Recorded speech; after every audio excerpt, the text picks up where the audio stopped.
C'est dans la région du Littoral, département du Vouri, arrondissement de Douala 3e, au quartier Niala que réside paisiblement la sœur Rose Bakoa et son mari.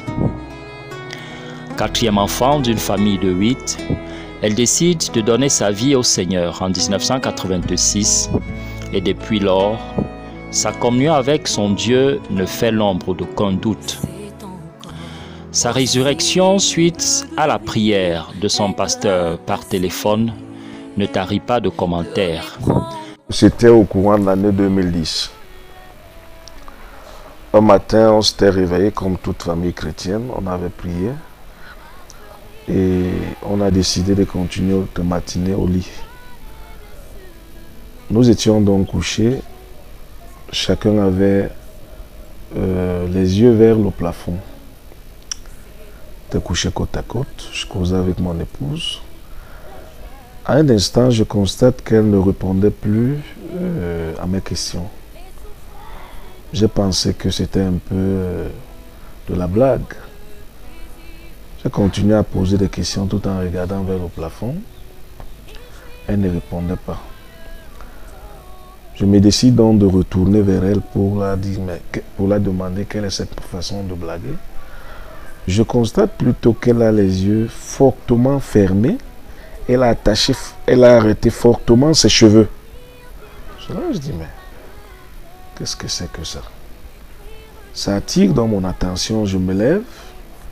Je constate que non seulement que ses yeux sont fermés hermétiquement et qu'elle a fortement saisi ses cheveux, mais ses pieds aussi sont complètement raides. Bref, tout son corps est raide. J'essaie de contrôler son pouls, je comprends qu'elle ne respire plus. Et je ne savais pas quoi faire.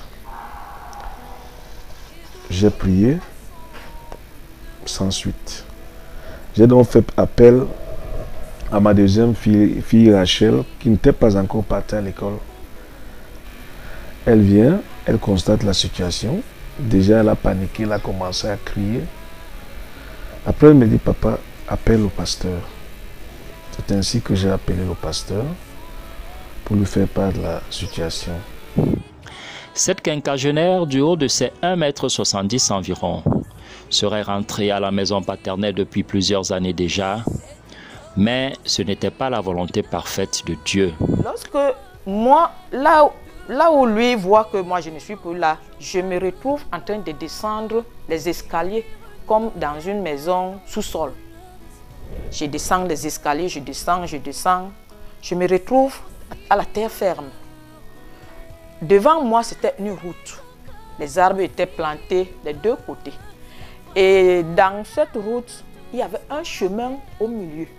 La route était en pavé et le chemin était au milieu, là où les gens passaient. J'arrive, je commence à marcher, j'ai tourné de gauche à droite, j'ai dit waouh, quelle bonne place.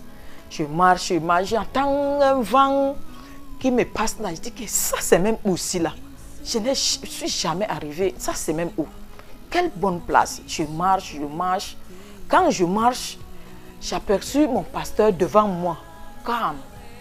Il est en tenue avec l'ensemble pagne et avec les chaussures noires, en lunettes. Je lui vois. Je dis que j'ai dit en patois que l'autre aussi vient d'aussi là. Je dis que hey, le pasteur vient d'aussi là. Je veux commencer à me retourner pour regarder comme ça pour qu'il ne me voie pas.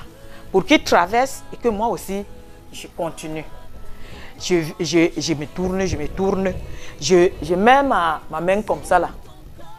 Donc j'avais mis ma main comme ça pour qu'il ne m'aperçoive pas. Je suis là, j'attends pour qu'il passe. Finalement, j'attends seulement comment il m'arrête. Par ici là. Jésus-Christ est le chemin. Là, il commence à me citer les versets bibliques. Je dis que mais Jésus-Christ est le chemin et toi tu m'amènes où? Il me tire. Donc là où je suis sortie, il commence à me tirer. Je sens les versets bibliques. Il me tire, je refuse. Il me tire, je refuse. Il commence à me tirer par force de l'homme maintenant. J'ai dit que ok, papa Sam, je vais marcher. Il me tirait par derrière parce qu'il m'a saisi la main par ici. il cite les versets bibliques, Arrivé là sur les escaliers que je venais de descendre, je m'assois là. Il me tient toujours à la main. Il me dit qu'on monte, je dis que non, je ne pars pas. Et on monte, je dis que je ne pars pas. Il force. C'est quand il a trop forcé, j'entends seulement ma main qui fait clac. Il dit que papa, ça m'a cassé ma main. Là, alors, on part. Quand je dis que là, alors, on part, je me retrouve encore sur mon lit. Le pasteur donc me demande de mettre le téléphone à l'eau-parleur et qu'il devait prier pour elle. C'est ainsi que j'avais mis dans le téléphone à l'eau-parleur. Il a commencé à prier. Il a prié pendant une trentaine de minutes, 30 à 40 minutes. La sœur était là, elle ne bougeait pas.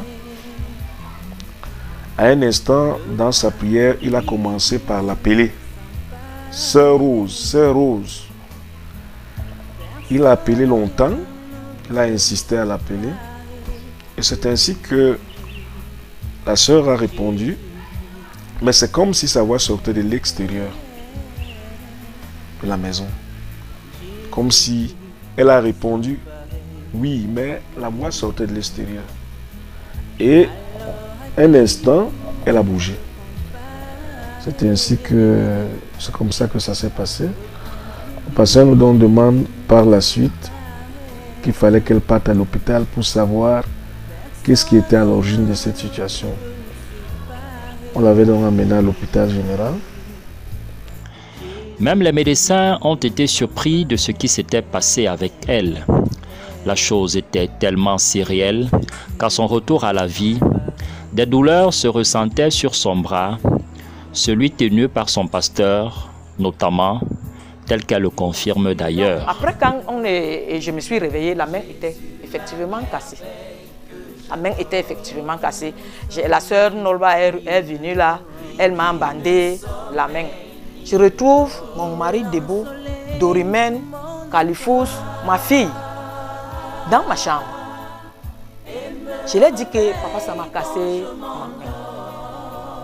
Et quand je les vois, je ne sais pas ce qui se passe. Je leur ai dit seulement que papa, ça a cassé ma main. Ils sont là et commencent à louer le Seigneur, à louer le Seigneur, à louer. Je les regarde, je dis que ça c'est quoi? Mon mari me dit que ma femme, quand tu étais déjà partie, on était là, c'était le matin. On se retrouvait là à 11h30. 11h30, quand ils annoncent au pasteur que je suis revenu. Parce que le pasteur priait sur moi au téléphone. Donc le téléphone était sur mes oreilles. On lui dit qu'il est lèvres. Il dit que ok, rendez grâce à Dieu, vous l'amenez à l'hôpital. Ils ont fait là. Papa, qu'est-ce qui ne va pas? Dire que ma femme, je ne peux même pas t'expliquer ça là maintenant. Il faut d'abord qu'on t'amène à l'hôpital. Papa, ça m'a dit qu'on t'amène à l'hôpital. On m'amène à l'hôpital général. Et ils expliquent ce qui s'est passé. Ils disent qu'on doit me faire le scanner. Parce que là déjà, ça doit être que j'ai eu un AVC. On m'amène faire le scanner. Le scanner sort, là-bas on donne les résultats. Donc selon les jours que j'étais là-bas, on dit que c'était comme nous. Il dit que mon mari se moque de comment. Il m'a amené ailleurs à l'hôpital. Maintenant, peut-être il n'a pas eu les meilleurs résultats là-bas. Il est revenu maintenant encore ici. Parce qu'on voit dans mon cerveau comment on a levé le sang qui était dans mon cerveau. Il y avait quelques taches de sang encore qui restaient, mais il y avait trop des boucles. Oui, comme si on a tiré le sang de mon cerveau. Donc peut-être mon mari n'était pas satisfait de là où il sort avant de revenir ici à l'hôpital général. Il dit que non. Je sors de la maison avec mon épouse. Ce que je vous dis là, voilà ce qui s'est passé, voilà ce qui s'est passé. Je ne sors de nulle part, je sors de la maison. Je n'étais pas quelque part. On dit qu'on va encore faire EEC demain pour revoir son état de cerveau. Quand on a encore fait l'EEC, on dit que non. La femme, si on a retiré le sang dans son cerveau n'est pas propre.